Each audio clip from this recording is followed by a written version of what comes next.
Remember when we said that the sodium atom contains 11 electrons, and we started distributing these 11 electrons in different energy levels. So we said that the first energy level contained 2 electrons, the second energy shell will contain 8 electrons, and the last one will contain 1 electron. So if we imagine that this is the nucleus of the sodium atom, and there is a certain place in which the electrons are found.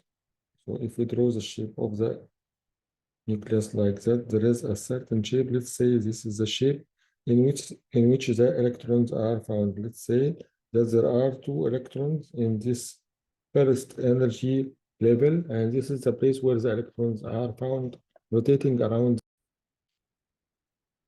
So this will be the first energy level, or what's known as the first energy shell. And the second energy shell is a layer after it. This is an outside layer, which we said that it contains 8 electrons.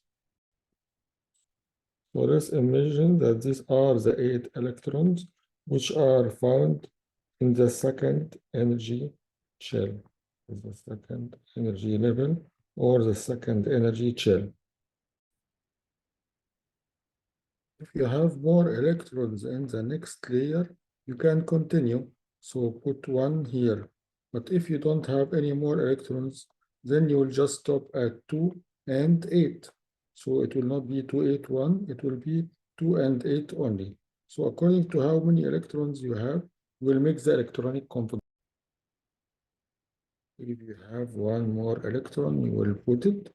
So I have divided the electrons or distributed them into energy shells or energy levels. First shell, second shell, and third shell. These are called the energy levels or the energy shells. Okay, but what happens when you have more electrons? You will start distributing them on the next shells until you run out of electrons, until you run out of the electrons that you are distributing. The energy levels or energy shells have different energy. So the closer you get to the nucleus, like in the first energy level, the closer you get to the nucleus, you have less energy here. And the farther away you get from the nucleus, you will have more energy.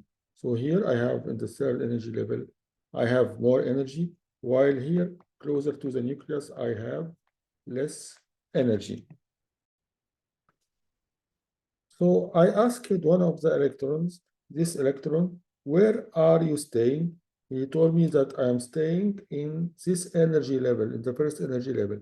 It's the same like I'm staying in a building, and this is the nucleus. So this is the closest one to the nucleus. This is the first energy shell or the first energy level. It is the closest to the nucleus. Where are you staying? I'm staying in the first floor. What about this electron? Where is this electron staying? I'm staying in the farthest energy level. I'm staying here in the third energy level,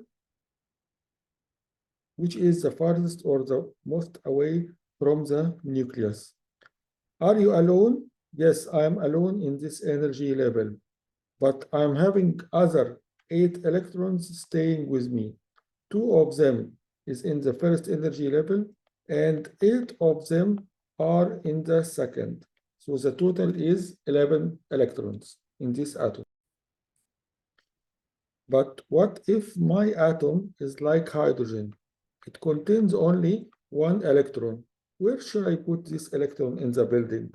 Should I put in the second or in the third energy level so it will have a better view? No, I have to put this 1 electron in the hydrogen atom in the first energy level. Why is that? This is a rule. The building owner does not allow you to let anybody live in the second or the third or the fourth energy level until you completely fill the lower levels, which are closer to the nucleus first. The building owner does not rent for anybody in the second or in the third shell until the first or the lower levels are fully rented. So I have one more friend to stay with me, but hydrogen doesn't have more. You are talking about helium, yes. The helium has 2 electrons, so one can stay in the first floor. Can the second one stay in the second floor? No, it has to stay with me here until this energy level is full. So the first floor contains a maximum of 2 electrons, so I'll put them in the first energy level in the first floor. Do you have any other friends or relatives to stay with you? No. So in this building of the helium, it contains only 2 electrons and they will stay in the first floor. But what about the next atoms? So what I'm doing in the electronic configuration is that I'm just telling you where are the electrons are staying relative to the nucleus. Is it in the first energy level, second, third, or where?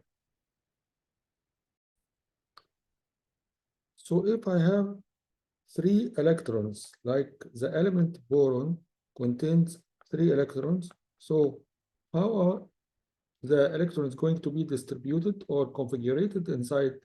We said that the first energy level will contain 2, and I have one more, so I can now only put it in the second energy level.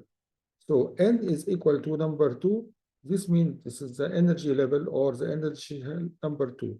And n is equal to 1. So n is called the principal quantum number or energy level or energy shell or energy level number.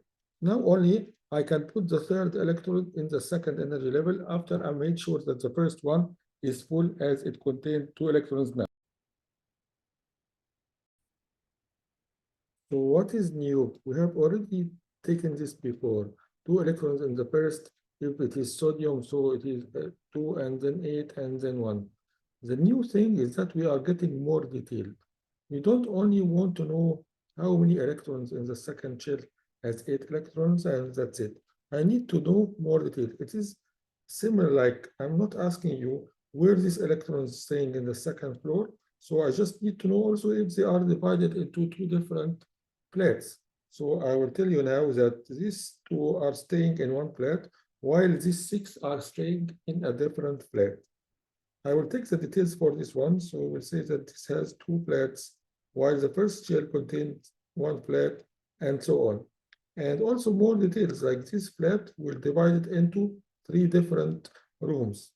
So don't memorize this one now, as I will explain it in detail now, but just this is what we are trying to do in the electronic configuration. We are trying to see how the electrons are staying in different energy shells, and these shells are actually divided into different subshells. So I'm subdividing the energy levels or the energy shells, which is the same thing but 2 different words, into different subshells. And even the subshells will be later divided into smaller parts called the orbitals. But this is what we are going to see in the next video. See you then.